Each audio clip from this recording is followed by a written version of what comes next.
வணக்கம். Welcome to கதை திரட்டு. இந்த வீடியோவில் நம்ம என்ன கதை கேட்க போகிறோம்னா, கல்யாண வைபோகமே கதையின் 15வது பகுதி.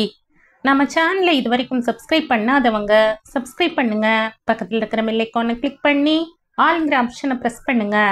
ஸோ தட் நான் போடுற கதைகளை உடனுக்குடனே நீங்கள் கேட்கலாம். வாங்க கதைக்குள்ள போகலாம். சந்தானத்திற்கு இந்த 6 மாதத்தில் வந்த மாற்றத்தின் முக்கிய காரணகர்த்தா பிருத்விதான். அவனுடைய கம்பீரம், தொழில் சாமர்த்தியம், அதே சமயம் அந்த கம்பெனியின் நிறுவனர் என்ற முறையில் அவருக்கு தருகின்ற மரியாதை, கூடவே இது எல்லாம் இருந்தாலும் நானுமே என்னுடைய உழைப்பால் திறனால் தான் இந்த நிறுவனத்தின் ஒரு அங்கமாக ஆகியிருக்கிறேன் என்ற பெருமிதம் கலந்த இருமாப்பு, எல்லாவற்றையும் கவனித்து கொண்டுதான் இருந்தார் சந்தானம். அந்த பணம் என்ற கர்வம் தவிர சின்ன வயதில் தன்னை பார்ப்பது போல் இருந்தது அவருக்கு. அதனாலேயே காரில் ராமும் சம்யுவும் தங்கள் விருப்பங்களை சொன்ன பின் அவருக்கு ஒரு வார்த்தை கூட மறுத்து பேச தோன்றவில்லை. அதனாலேயே அவன் வளர்ப்பு போலத்தான் சுஜியும் என்றும் புரிய, அப்படி அனாவசியமாக அவள் ராம் பக்கமோ இல்லை வாசு அருகில் வந்து ஒட்டி கொண்டோ அலையவில்லை என்றது கூடுதல் மதிப்பெண்களை அவள் பக்கம் போட வைத்தது தன்னுடைய மதிப்பீட்டில். இதற்குள் வரதனும் பிருத்வியும் வந்துவிட, கூடவே அலுவலகத்தை சேர்ந்த ஒருவரும் சேர்ந்தே வர, தன்னுடைய தன்மானத்தை பிள்ளைகளுக்காக தள்ளி வைத்தவர் நேரே வரதனிடம் சென்றார். என்ன வரதன், வாழ்த்துக்கள், உங்க வெட்டிங் டேன்னு வசு சொன்னா. வசு விழித்தாள். நான் எங்கே சொன்னேன், வாயை திறக்கவே இல்லையே. அத்தையிடமும் ராமிடமும் மட்டும்தான் புலம்பினேன். இவர் என்ன இப்படி சொல்கிறார்? ஒருவேளை இதுவாகத்தான் இருக்கும் என்று யூகித்து தானாக தெரிந்து கொண்டது போல் இருக்கக்கூடாது என்று சொல்கிறாரோ? இப்படி நேரடியாக வந்து சகஜமாக பேசி வாழ்த்து வேறு சொல்பவரிடம் முகத்தை திருப்பவா முடியும்? இவர் மகன் வீட்டுக்கு வந்து பேசியது இவருக்கு தெரியுமா தெரியாதா? ஒருவேளை தெரிந்ததன் எதிரொலிப்புதானா இன்றைய வருகை, அதுவும் குடும்பத்துடன் மற்றும் வாழ்த்து? குழப்பம் முகத்தில் தெரியா வண்ணம் அதை மறைத்து வரதன், நன்றி சுந்தரம், எப்படி இருக்கீங்க? உங்களுக்கும் கூடிய சீக்கிரம் வரப்போகுது தானே? அதற்கு மேல் பேசுவதற்கு ஒன்றும் இல்லை என்பது போல் வாயை மூடிக்கொள்ள, சுந்தரமும் எப்படி தொடர்வது என்று தெரியாமல் முழித்தார். பின் ஏதோ நினைவு வந்தவராக ராம் அருகில் வந்த சந்தானம், இப்படி ஏதாவது ஏடா கூடமா இருக்கும்னு தான் அஷ்டலட்சுமி கோவிலுக்கு போகலாம்னு சொன்னேன். நம்ம பிருத்திவி அளவுக்கு அந்த பொண்ணு, பேரு கூட சுஜாவோ என்னவோ, அவ்வளவு ஸ்மார்ட்டா இல்ல. உனக்கும் அப்படித்தானா ராம் என்று கேட்டு ஓரக்கண்ணால் மகனின் முகத்தை பார்க்க, அவன் பார்வை சுஜியிடம் சென்று மீண்டதை ஒருவித சுவாரஸ்யத்துடன் ரசித்தார் சந்தானம். வாடா வா, எனக்கே ஆப்பு வைக்கிறீங்களா? உனக்கே அப்பண்டா நான். தந்தைக்கே பிரணவ மந்திரம் சொன்ன சுந்தரம் நான். ஆனால் தந்தை சொல்மிக்க மந்திரம் இல்லைன்னு காட்டுக்கு போன ராமன் நீ. இந்த தசரதனை யாரும் அசைக்க முடியாது. என்னவோ அனுபவிக்காத பால்யம் திரும்ப வந்தது போல் உணர்ந்தார் அவர். எப்படி இருந்த நான் இப்போது இப்படி மாறிவிட்டேனே? அவருக்கே வியப்பு தாங்க முடியவில்லை. அவர்கள் எல்லோருமே தங்களின் வருகையை எதிர்பார்த்திருக்கவில்லை என்று நன்றாகவே தெரிந்தது. பிருத்வி ஒன்றும் சொல்லவில்லையோ? நான் வருவேன் என்று எதிர்பார்க்கவில்லை போலும். இப்போது பார்வை பிருத்வி புறம் திரும்ப, அவன் உன்னிப்பாக அந்த கோவில் நிர்வாகியிடம் ஏதோ பேசிக்கொண்டிருக்க, சம்யுவோ ஒரு கணம் அவன் பக்கம், மறுகணம் வேறு பக்கம் என விழிகளால் ஊஞ்சலாடி கொண்டிருந்தாள். இதற்குள் ராம் அவரை கூப்பிட, ராம், இன்னைக்கு மாலை ஒரு ரிசப்ஷனுக்கு போகன்னு கிஃப்ட் ஒன்று வாங்கி வச்சிருக்கேன். கார்ல பின்னாடி சதா வச்சிருப்பார், எடுத்துட்டு வாப்பா. இப்போ இவங்க திருமண நாள்னு தெரிஞ்ச பின்னாடி ஒன்றும் கொடுக்காமல் இருக்க முடியாது இல்லையா? சொல்ல அவன் மயங்காத குறை, இன்று செவ்வாய்க்கிழமை ஒரு கல்யாணமும் கிடையாது. பின் ஏதோ புரிவது போல் இருக்க, டேட், உங்களுக்கு இந்த விஷயம் தெரியும் தானே? தெரிஞ்சுதானே இங்க வந்தீங்க? இல்ல டெல் மீ த ட்ரூத் என்று ஆர்வமாக தன்னுடைய முகம் பார்த்த மகனை, போடா போ, இனிமேல் எதிர்முனையில் இருக்கிறவன் போனை ஆஃப் செஞ்சுட்டானா இல்லையான்னு தெரிஞ்ச பின்னாடி போன் பேசு. இதை உன் தங்கையிடமும் சொல்லு. இப்போ வாய் மூடி தந்த பரிசை கொண்டு வா. உன்னோட மாமனார் மாமியார் காலில் விழவில்லை என்றாலும் கையை பிடித்தாவது உன்னோட வாழ்த்தை சொல்லி அவங்க ஆசீர்வாதத்தை வாங்கு. எல்லாம் சொல்லிக்கிட்டு இருக்க முடியாது. இந்த வயசான காலத்துல உங்களுக்கு காதல் பாடம் எல்லாம் எடுக்கிறதே பெத்தவங்களும் பாட்டி தாத்தாக்களுக்கும் வழக்கமா போச்சு. கண்ணடித்து சொன்ன சந்தானத்தை நம்ப முடியாமல் பார்த்தான் ராம். நம்ப முடியாமல் பார்த்த மகனை, வாயை மூடுடா, போக போகுது. என்ன சொல்ற என்னோட மருமக? I know you. ஏதாவது பிளான் செய்யாம இருந்திருக்க மாட்டேன். பட் அவளோட ரியாக்ஷன் ஒன்றும் சரியில்லையே.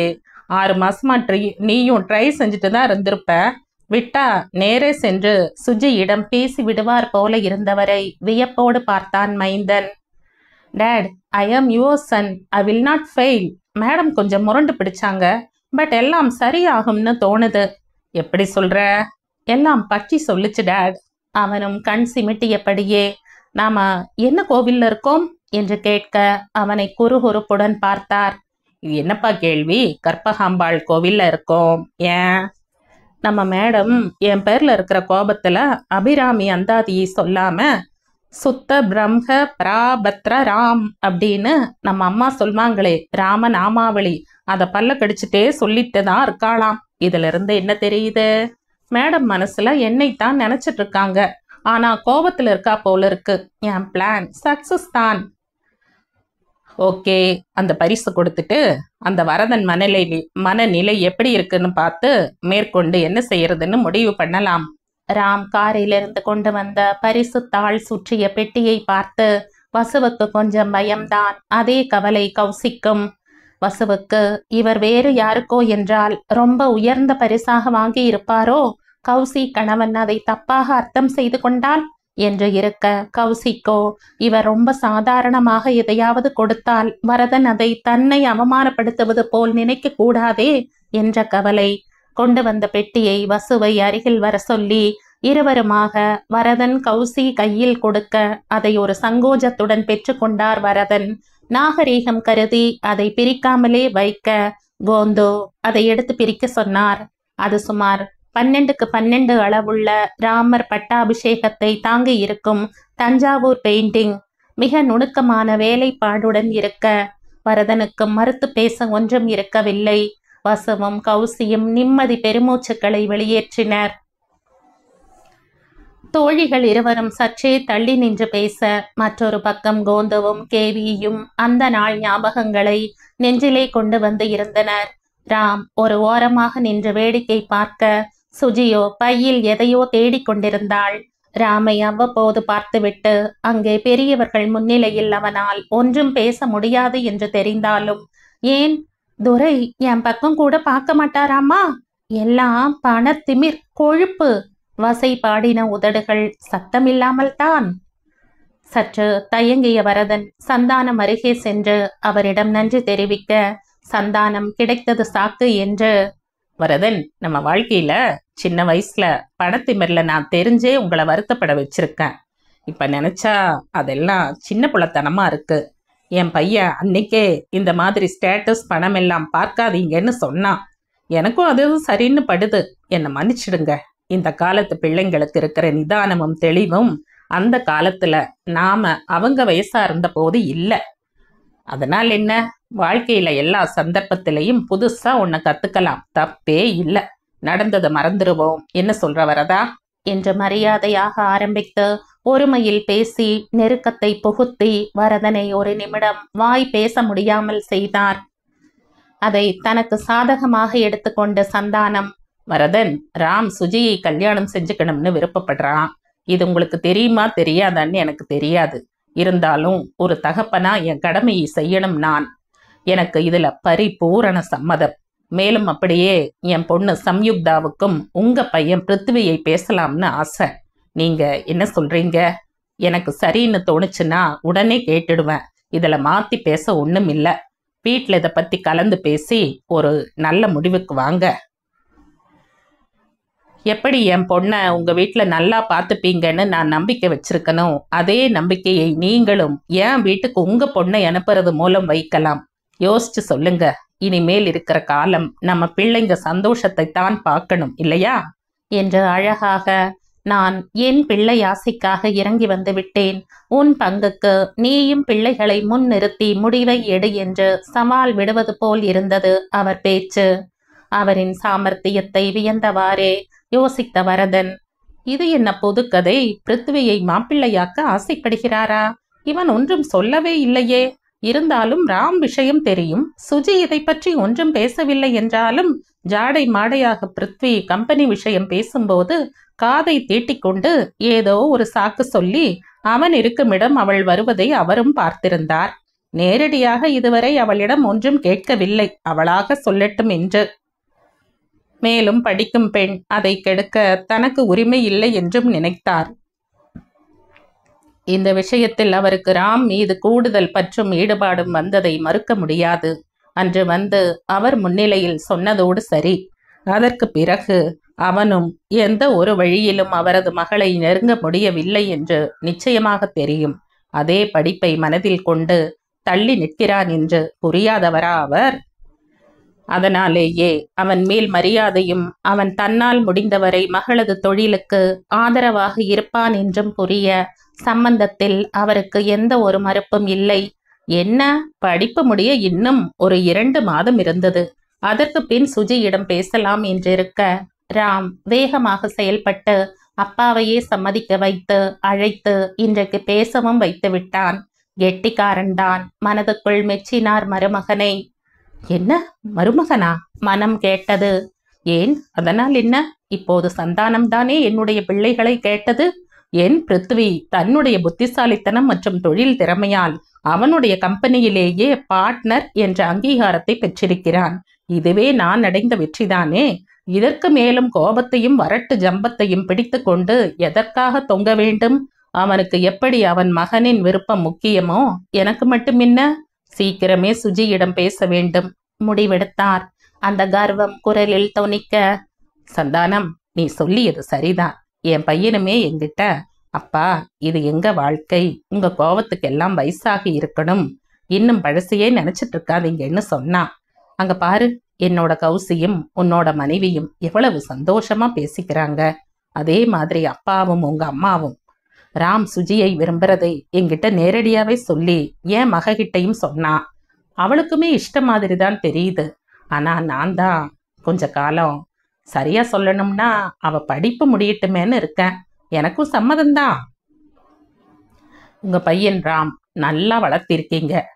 அங்க இங்க பொண்ணை சந்திச்சு இந்த கால பசங்க மாதிரி வழியாம தைரியமா நேரா வீட்டுக்கே வந்து ஏன் சம்மதமும் சுஜி சம்மதமும் கேட்டான். உங்க தங்கையை பத்தி சொல்லவே வேண்டாம். அவர் கௌசிபுரம் திரும்ப அவளும் சரி தங்கச்சி வசுவும் சரி கையில பிடிக்க முடியாத 2 பேரையும். இருந்தாலும் இன்னும் கொஞ்ச நாள் அவகாசம் கொடு. பிருத்வி, பிருத்வி, என் பிள்ளையும் உங்க பொண்ணும் அவரிடமே கேட்டார். இவர்கள் இருவரும் பேசியபடியே மற்றவர்கள் இருந்த இடத்திலிருந்து சற்று தள்ளி வந்திருந்தார்கள். கோவிலில் வந்திருந்த மற்றவர்களுக்கு வழி விட்டதாலும் நகர வேண்டியிருந்தது. இதனால் மற்றவர்கள் கண்ணில் படுமாறு தற்சமயம் இல்லாததால் வரதன் பேச ஆரம்பித்த போது அந்த பக்கம் அப்பாவை தேடி வந்த சம்யு அப்படியே நின்றாள். வரதன் சொன்னதை கேட்டு அண்ணனுக்காக துள்ளி குதித்து அவனிடம் விஷயத்தை தெரிவிக்க மனம் விழைந்தாலும் அவர் பிருத்வியும் உங்க பொண்ணும் என்று சொல்லி கேள்வியோடு நிறுத்தின மாதிரி இருக்கவே அந்த கோயில் பிரகார சுவரிலேயே சாய்ந்து நின்றாள் தடதடக்கும் இதயத்தோடு. அவரிடமே சொல்லிவிட்டானா இந்த இடியட்? என்கிட்ட சொல்ல வேண்டாம் இந்த ஆளு? இருக்குனக்கு நடையா நடந்திருக்க உன் பின்னாடி. ஏன் காலையில கூட சீமத்தொர நான் இருக்கிற பக்கம் கூட திரும்பல. என்னவோ ஸ்ரீ ராமச்சந்திர பிரபு மாதிரி என்னை தவிர்த்து வேற எல்லா பக்கமும் லுக்கு விட்டுட்டு இருந்தான். கூடவே அந்த ட்ரஸ்ட் மேனேஜர் செக்ரட்டரின்னு சொல்லிட்டு வழியிற கேஸ் ஒன்னு நின்னுட்டு இவனையே சைட் அடிச்சது கூட தெரியல இந்த முட்டாளுக்கு. ஏன் நேரா என்கிட்டயே சொல்ல வேண்டியது தானே? ஒரு பெண், நானே போய் மேல விழுந்து விழுந்து என்ன உனக்கு பிடிக்கும்டான்னு சொல்லி இருக்கேன். இருக்கட்டும், தனியா வச்சுக்கிறேன் உனக்கு பூஜைய. கருவி முடிப்பதற்குள் சந்தானம் சொன்னது காதில் விழுந்து அவளது உவகையை எல்லாம் பெரு வெள்ளத்தில் வேரோடு அடித்து செல்ல துவண்டு சாய்ந்தாள் அந்த பெண். ஐயோ, அப்படி இருந்தால் நன்றாக இருக்குமே, நமக்குமே சுழுவாக இருந்திருக்கும். உங்க பிள்ளை தங்கம், அவன்கிட்டயே கேட்டேன். அவனுமே அப்படியெல்லாம் சம்யு மேல அபிப்பிராயம் இல்லைன்னு சொல்லிட்டான்.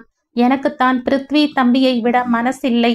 அதுவும் அண்ணனும் தங்கையும் ஒரே இடத்துல வாழ்க்கைப்பட்டு போனா 2 குடும்பத்துக்குமே நல்லது தானே. அவங்களும் அடுத்த தலைமுறை வரையிலாவது ஒத்துமையா ஒன்னா இருப்பாங்க. இங்க பாரு வரதா, நானும் நீயுமே ஒத்த பிள்ளையா போயிட்டோம். ஒரு நல்லது கெட்டதுன்னா கூட நம்ம கூட தோள் கொடுக்க நெருங்கின சொந்தம்னு 3ஆம் மனுஷங்க தான் இருக்காங்க. உங்ககிட்ட சொல்றதுக்கு என்ன, இத்தனை சொல்லியாச்சு, இதையுமே சொல்லிடுறேன். கடந்த சில வருஷமாவே உன் மகனை கவனிச்சுட்டு தான் வர. ரொம்ப கெட்டிக்காரன், பிசினஸ்ல புலி. அப்படியே என்ன பாக்குற மாதிரி இருக்கு. அதான் அவனும் ராமும் சேர்ந்து தொழில் செஞ்சா நல்லா இருக்கும்னு தோணுச்சு. அப்படியே என் சம்யுவும் உங்க சுஜியும் கூட ஒத்துமையா இருக்கலாம். அதான் நானா கேட்டேன் என்றார். பிருத்வியிடம் நேரடியாக கேட்டு அவர் பெண் மேல் விருப்பம் என்று தனியாக எதுவும் இல்லை என்று தெரியும்.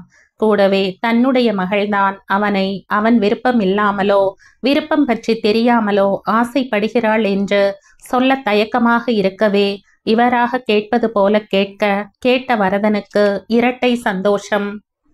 அவர் மகனை போல தன் மகன் யாரையும் தேடிக்கொள்ளவில்லை. இரண்டாவதாக அவனை மெச்சி சந்தானமே மாப்பிள்ளையாக கேட்கிறார் என்ற விஷயம். அவர் முகத்தை பார்த்த சந்தானத்திடம், என்ன சொல்றதுன்னு தெரியல சுந்தரம். நான் பிருத்வி கிட்ட பேசிட்டு சொல்றேன். அவன் மனசுல என்ன இருக்குன்னு தெரியாதே. நீ சொன்ன மாதிரி இந்த கால பிள்ளை. அவனும் யாரையாவது மனசுல நினைச்சிட்டு இருந்தா ஒரு தகப்பனா அவனுக்கு ஆதரவு கொடுக்கணும் இல்ல, அதுக்காகத்தான் சொல்ற. நாம இப்போ சுஜி ராம் விஷயம் பத்தி மட்டும் உறுதி செய்துக்குவோம். அது கூட நான் இன்னும் கொஞ்ச நாள்ல சுஜி கிட்ட பேசிட்டு அப்பா கிட்டையும் ஒரு வார்த்தை கலந்துகிட்டு சொல்றேன்.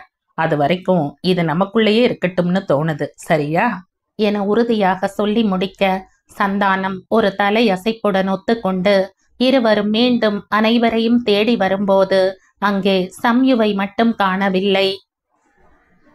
அப்போது அதை பற்றி பெரிதாக யாரும் நினைக்கவில்லை.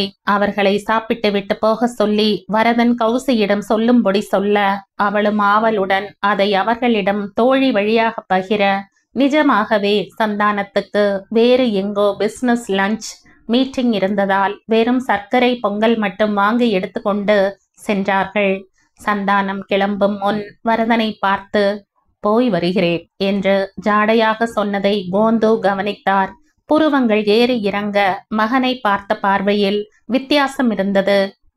கௌசி தனி உலகத்தில் இருந்தாள். பிருத்வி அன்னதானத்தில் ஈடுபட்டு இருக்க சுஜி அவனுக்கு உதவுகிறேன் என்று கடுகடுத்த முகத்துடன் வலம் வந்து கொண்டிருந்தாள். மெல்ல மருமகள் அருகே வந்த கோந்து, மருமகளே, என்ன உன்னோட வீட்டுக்காரனை எனக்கு தெரியாம நல்லா கவனிச்சியா என்ன? முகத்துல ஒரு கூடுதல் சிரிப்பு இருக்கு. என்னவோ அந்த சுந்தரம் போயிட்டு வரேன்னு ஸ்பெஷலா சொல்லிட்டு போறான். இவனும் கண்ணால சம்மதம் சொல்றான். என்ன நடக்குதுங்க? ராம் சொல்ல வேண்டிய இடத்துல சொல்லி சம்மதம் வாங்கிட்டான் போல இருக்குமா? சீக்கிரம் நம்ம சுஜி கல்யாணம் வரும்னு தோணுது, நீ ஆசைப்பட்ட மாதிரியே என்று ஆர்வத்துடன் சொல்ல கௌசி புன்னகைத்தாள். தெரியும் மாமா, வசு கூட சொன்னா. திடீர்னு இன்னைக்கு அந்த நில விஷயமா அண்ணனுமே போயிட்டு வர வழியில போன் செஞ்சு இவங்களை கிளம்ப சொன்னாங்களாம். ஆனால் கடைசி வரை அஷ்டலட்சுமி கோவிலுக்கு போகணும்னு தான் சொல்லியிருக்கார் போல. கனகு அம்மாவும் வசுவும் தான் இங்க வரலாம்னு சொல்லி கூட்டிட்டு வந்தாங்களாம். இங்கேயும் வாழ்த்தி பிறந்த வீட்டு சீதனமா அண்ணன் கையால பரிசும் கொடுத்து அந்த கற்பகாம்பாள் கைவிடல மாமா. அவளும் நம்ம அத்தையும் சேர்ந்து நாம நினைச்சதை நிறைவேற்றிடுவாங்கங்கிற நம்பிக்கை வந்துருச்சிப்போ. அழகாக சிரித்த தங்கை பெண்ணை வாஞ்சையுடன் பார்த்து, உன் மனம் போல நடக்கட்டும் தாயி என்று மனைவி போட்டோவை தொட்டு கொண்டே மானசீகமாக ஆசி வழங்கினார். அப்போது அங்கு வந்த சுஜி, தாத்தா வாங்க, எல்லாருக்கும் கொடுத்தாச்சு, நாம சாப்பிடலாம், எனக்கு காலேஜ் போகணும் என்று அழைக்க மன நிறைவுடனே திருமண நாளை கொண்டாடிய கௌசியும் வரதனும் ஒருவரை ஒருவர் பார்த்து கண்ணாலே சிரித்து கொண்டனர். அப்போது பார்த்து செல்வமும் வர அவனையும் உடன் அழைத்து உணவு உண்ண சென்றார்கள். இவர்கள் சாப்பிட்ட பின் கிளம்ப சுஜி அங்கிருந்தே ஆட்டோ பிடித்து காலேஜுக்கு செல்ல போவதாய் சொல்ல பிருத்வி இவர்களை வீட்டில் விட்டுவிட்டு நேரே தன்னுடைய ஆபீஸுக்கு வருவதாக செல்வத்திடம் கூறும் போதே வாசலில் அவர்கள் அருகில் கார் ஒன்று வந்து நின்றது.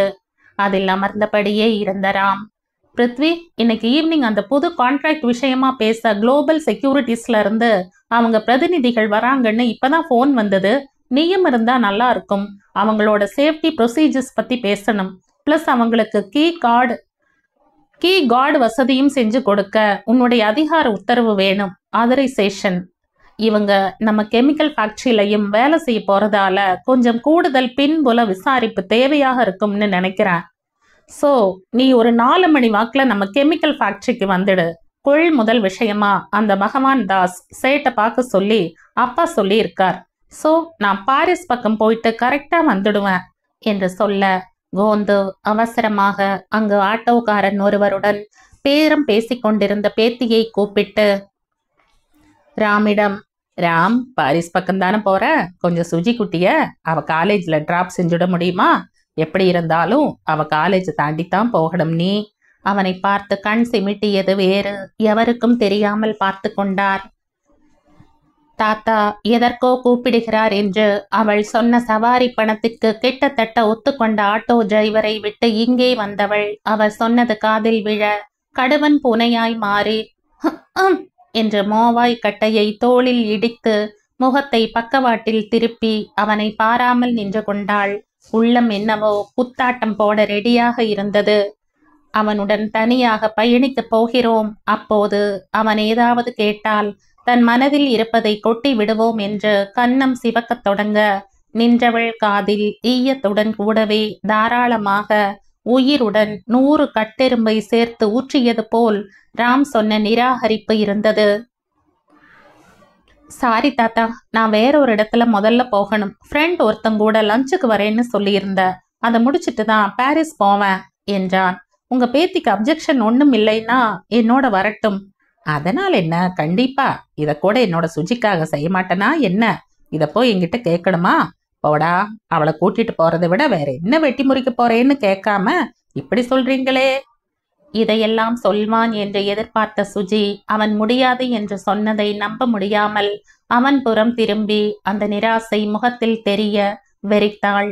இதை பார்த்து கொண்டிருந்த கௌசிக்கு கஷ்டமாக இருக்க வரதனுக்கு புரிந்தது. இக்காரணம் கொண்டும் சுஜியை அவள் படிப்பு முடியும் வரை அணுகக்கூடாது என்று இருக்கிறான் என்று தெரிந்தது. இதன் மூலமாக அவளது படிப்பும் தொழிலும் தனக்குமே முக்கியம் என்று சொல்லாமல் சொன்னவனை பெருமையுடன் பார்த்து தலையை அசைத்து தன்னுடைய மெச்சுதலை அளிக்க அவனும் அதை ஒரு சிறு புன்னகையுடன் ஏற்றுக்கொண்டான், சிரம் தாழ்த்தி. அவன் தன்னை பார்த்து எள்ளி நகையாடி தாங்க முடியாமல் குனிந்து கொண்டது போல் மிக அவமானமாக உணர்ந்தாள் சுஜி. தாத்தாவை பார்த்து, நான் இதை கேட்டனா என்று ஒரு பார்வை பார்த்து நேரே அதே ஆட்டோக்காரனிடம் சென்று கிளம்புங்க போகலாம் என்று சொல்ல அவன் மீண்டும் அவளிடம் பேரம் பேச ஆரம்பித்தான். நீங்க கேட்டதுக்கு மேல 100 ரூபாய் தர, இப்ப கிளம்புறீங்களா? நேரமாச்சு, பிளீஸ் என்று அந்த பிளீஸ் கொஞ்சமும் இல்லாமல் பற்களை கடித்து துப்ப அவன் அவசரமாக கியரை மாற்றி வண்டியை ஒரு வேகத்துடன் எடுத்தான். ராம்க்கு புரிந்தாலும் அவளை டிஸ்டர்ப் செய்ய மனம் இல்லை. இது அவனுக்கு தானே விதித்து கொண்ட கட்டுப்பாடு. என்ன, இன்னும் 2 மாசம், அப்புறம் சரி பண்ணிட மாட்டோமா என்ன? தலையை கோதிவிட்டு கோந்துவை பார்த்து அசட்டு சிரிப்பு ஒன்றை உதிர்த்து விட்டு பிருத்வியிடம் தலையை அசைத்து காரை கிளப்பினான். பாவம், ஆட்டோவில் கொதித்து கொண்டிருந்த சுஜி சற்றே திரும்பி பார்த்திருந்தால் தன்னுடைய காலேஜ் வரையில் அந்த ஆட்டோ பின்னாலேயே காரை தொடர்ந்து வந்த ராமின் காரை கவனித்திருப்பாள். எங்கே அவன் தன்னை ஏமாற்றி விட்டான் என்றே நினைத்தது அந்த பெண் மனது. மற்றவர்கள் இருதயத்தில் இருந்த குறைபாடுகளை தெரிந்து கொண்டு சிகிச்சை அளிக்கும் அவளால் தன் மனதை கொள்ளை கொண்டவனின் இருதயத்தில் முழுவதுமாக தான் மட்டுமே இருப்பது புரியவில்லை. காரில் வரதனை தொல்லை செய்து கொண்டிருந்தாள் கௌசி. சந்தானத்திடம் என்ன பேசினீர்கள் என்று கோந்து வேறு வெளியில் தீவிரமாக பார்த்தபடி, சொல்லத்தான் நினைக்கிறேன், உள்ளத்தால் துடிக்கிறேன், வாயிருந்தும் சொல்வதற்கு அனுமதியின்றி தவிக்கிறேன் என்று பாடிவிட்டு மொத்த குடும்பத்தின் முறைப்புக்கு ஆளானார். இதற்கா கவலைப்படுவார் அவர்? அன்று இரவு அவர்களுடைய மீட்டிங் முடிந்து வெளியில் வந்த ராம் முகத்தில் குழப்பமே இருந்தது. பிருத்வி, எனக்கு இன்னமும் புரியல. சரி, நாம செய்ய போகிற சல்பியூரிக் ஆசிட் ரொம்ப பாதுகாப்பான சூழலில் தான் செய்யறோம்.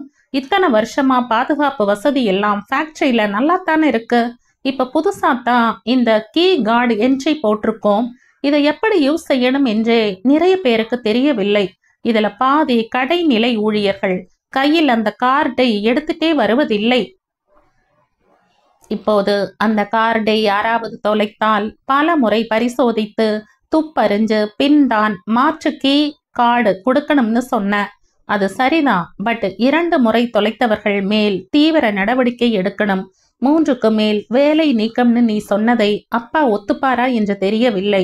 இங்க வேலை பண்ணுபவர்கள் எல்லாம் ரொம்ப காலமா எங்களுடனே இருப்பவர்கள். இதுல போர்டு மெம்பர்ஸ்க்கு தனி ரோல். ஒரு போர்டு மெம்பர் கார்டை தொலைத்தால் வேறு 2 போர்டு மெம்பர்ஸ் உத்தரவாதம் அளித்து பிரத்யேக கோடு உன்னிடமே நேராக கொடுத்தால்தான் பழைய கார்டை செயலிழக்க செய்து மாற்று கீ கார்டோ அல்லது அவர்களுக்கு அந்த வளாகத்தில் அனுமதியோ கொடுக்கணும்னு சொல்றது எனக்கு சரின்னு படல. இதுக்கு அப்பா எப்படி சரின்னு சொன்னாரோ? அங்கலாய்த்தவனை பார்த்து பிருத்வி சிரித்தான். ஏன் ராமே, 2 முறை கீ கார்டை வீட்டில் விட்டுவிட்டு வந்திருக்கிறான் என்று அவனுக்கு தெரியுமாதலால் ராமின் முணுமுணுப்பை அலட்சியம் செய்தான் அவன். அவனுக்கு இஷ்டப்பட்ட வேலைகளில் ஒன்று. அவர்கள் தொழில் நடக்கும் எல்லா இடங்களிலும் வெளியாட்கள் ஒருவரும் அவர்களது அழைப்போ அனுமதியோ அன்றி வர முடியாதபடி செய்ய வேண்டும் என்றது. அதற்காகத்தான் அவன் இந்த 6 மாதமாக இரவு பகல் பாராது உழைத்து இப்போது அவனுடைய புதிய பாதுகாப்பு திட்டங்களை அமலுக்கு கொண்டு வந்திருக்கிறான். அதை யாருக்காகவும் தளர்த்த அவன் தயாராக இல்லை. ராமை பற்றிய நினைவுகள் அங்கிருந்து சுஜியிடம் செல்ல அவளுடைய காளி அவதாரம் ஞாபகம் வந்து அவன் முகத்தை இளக்கியது. அவனுக்குமே அப்பாவும் சந்தானம் சாரும் என்ன பேசினார்கள் என்று அறிய ஆவல். சுஜி ராம் திருமணம் எப்போது என்று பேசி இருப்பார்களோ? அப்பாவிடம் இது குறித்து தனியாக பேச வேண்டும். கல்யாணத்துக்கு தேவையான பணத்தை தானே கொடுக்க வேண்டும். அவர் எவ்வளவு மறுத்தாலும். மனக்கண்ணில் ராமும் சுஜியும் மணமேடையில் அமர்ந்திருப்பது போல் காட்சி வர ஒரு இள நகையுடன் காரை லாக் செய்துவிட்டு இறங்கியவன் சடார் என்று நின்றான். அதே மனத்திரையில் சம்யுக்தாவும் மணமேடையில் அமர்ந்து பக்கத்தில் நின்று கொண்டிருந்த தன்னை கண்ணால் கூப்பிடுவது போல் தோன்றியதே காரணம். தலையை உலுக்கி கொண்டவன் படிகளை 2 கடந்து வீட்டின் கதவை தட்டினான். அதிசயமாக வீடு அமைதியாக இருக்க இவன் வருகைக்காக கௌசி மட்டும் காத்திருந்தாள். என்னம்மா, அப்பா ஏதாவது சொன்னாரா? அதிசயமா இன்னைக்கு அந்த சந்தானம் அங்க வந்திருந்தார். காலை மதுரவாயில் சென்று வரும்போதே அவரிடம் இதை பற்றி சொன்னேன். அப்போதே நானும் வரலாமா என்று கேட்டார்.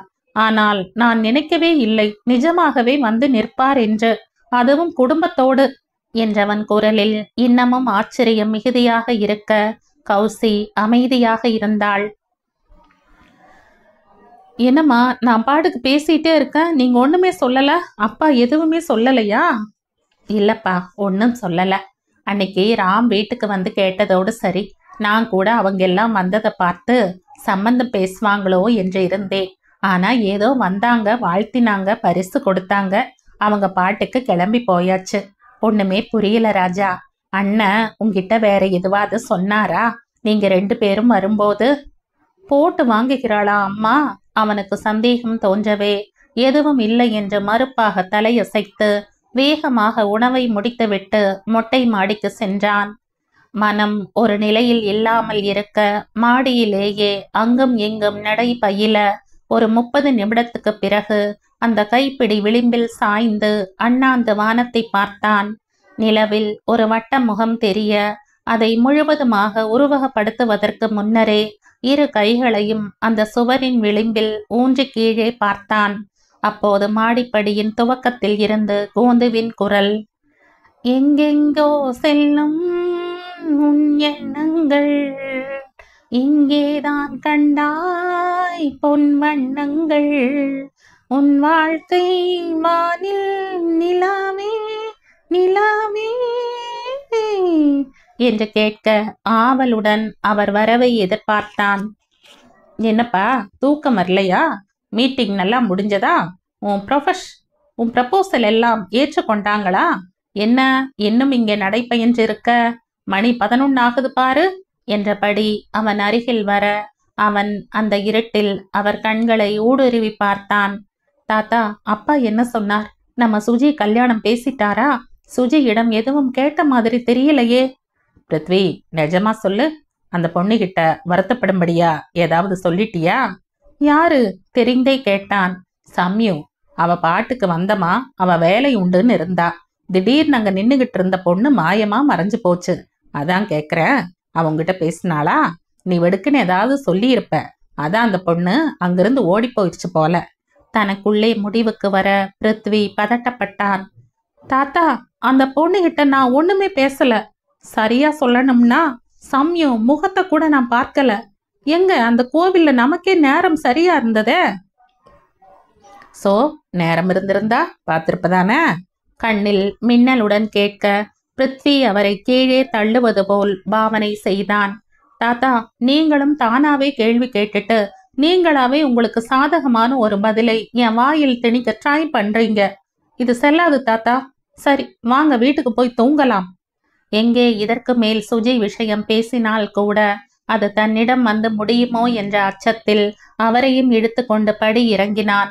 அப்போது தெரிந்திருக்கவில்லை, அடுத்த 2ஆம் நாளே சம்யு இவன் முகத்தில் இனி முழிக்கவே போவதில்லை என்று சொல்வாள் என்று. அடுத்த நாளும் வரதன் ஒன்றும் சொல்லவில்லை. கௌசியும் முதட்டை பிதுக்கி தனக்கு ஒன்றும் தெரியாது என்றாள். 2 நாட்கள் இப்படியே செல்ல அன்று கௌசியும் வரதனும் அதே வளாகத்தில் இருக்கும் வேறு சில தம்பதிகளுடன் சோழிங்கநல்லூர் புறப்பட்டு சென்றனர். விடியற்காலையில் கிளம்பி அன்று இரவே வருவதாக ஏற்பாடு.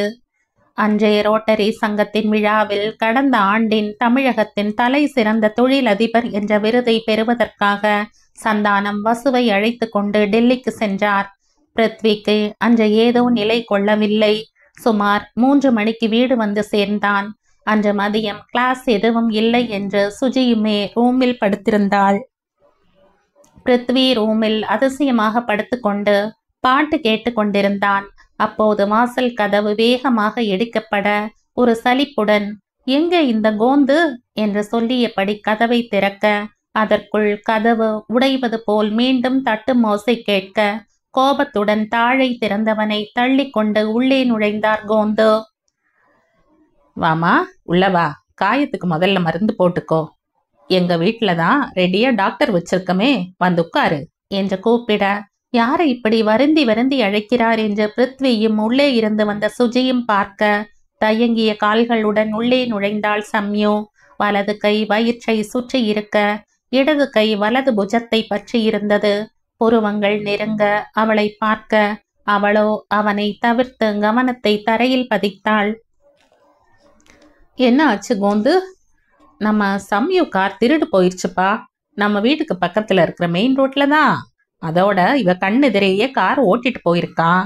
இவ சத்தமா கூப்பிடுறத பார்த்துட்டு கத்தியை எடுத்து காமிக்க, இவ அந்த அவசரத்திலையும் காரில் இருந்த பர்ஸை எடுக்க போய் கையில் வைத்திருந்த கத்தியால் இவளை முடிக்காமல் அவளுடைய நிலையை அவர்களையே பார்த்து கொள்ளுமாறு சொன்ன கோந்துவை நம்ப முடியாமல் பார்த்தார்கள் பேரனும் பேத்தியும். தயங்கியே உள்ளே நுழைந்த சம்யு பார்வையை பிருத்வியின் பக்கத்தில் இருந்த சுவரில் பதித்தாள். தன்னுடைய அஜாக்கிரதையை நினைத்து அவளுக்கு தன் மீதே கோபம் வந்தது. அந்த கோவிலில் அப்பா பிருத்வியின் தந்தையிடம் அவனுக்கு சம்யு மேல் எந்த ஒரு தனிப்பட்ட கருத்தும் இல்லை என்று சொன்னதை கேட்டு மனம் உடைந்தது.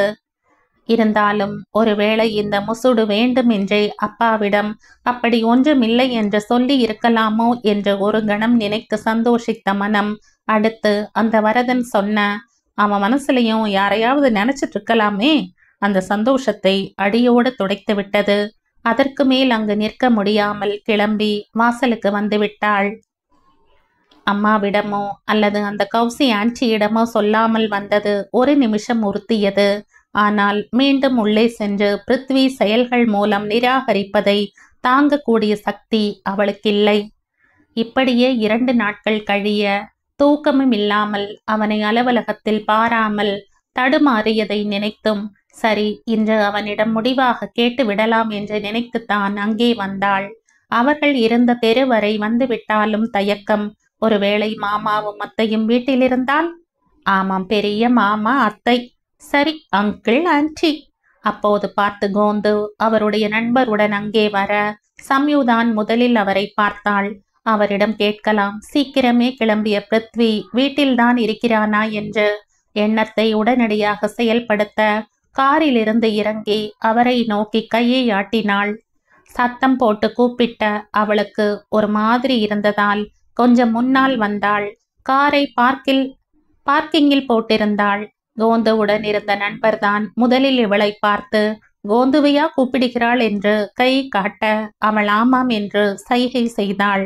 எதையோ கையை ஆட்டி ஆட்டி விவரித்து கொண்டிருந்த கோந்துவை திருப்பி சம்யுவை பார்க்க செய்ய முகம் மலர்ந்த கோந்து அவள் அருகில் வரும்போதே அவளை தாண்டி ஒரு தாடி வைத்த இளைஞன் வேகமாக சென்று அவளை தள்ளிவிட்டு திறந்திருந்த கார் கதவை உள்ளே நுழைந்து கொண்டே தன் பின்னால் சாத்தினான்.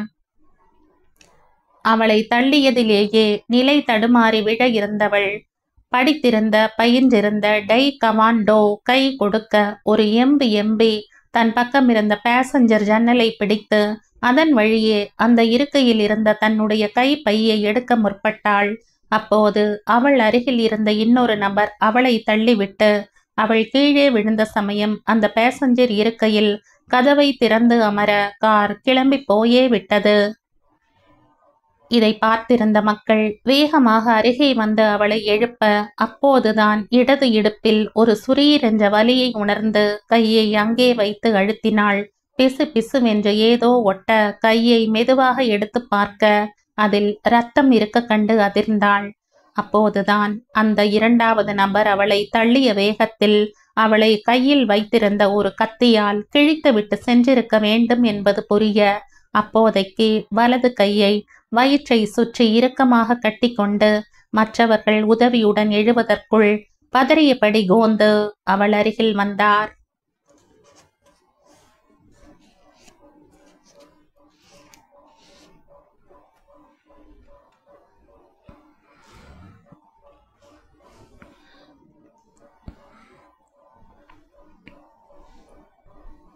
இந்த கதையின் தொடர்ச்சியை அடுத்த பதிவில் கேட்கலாம். நன்றி.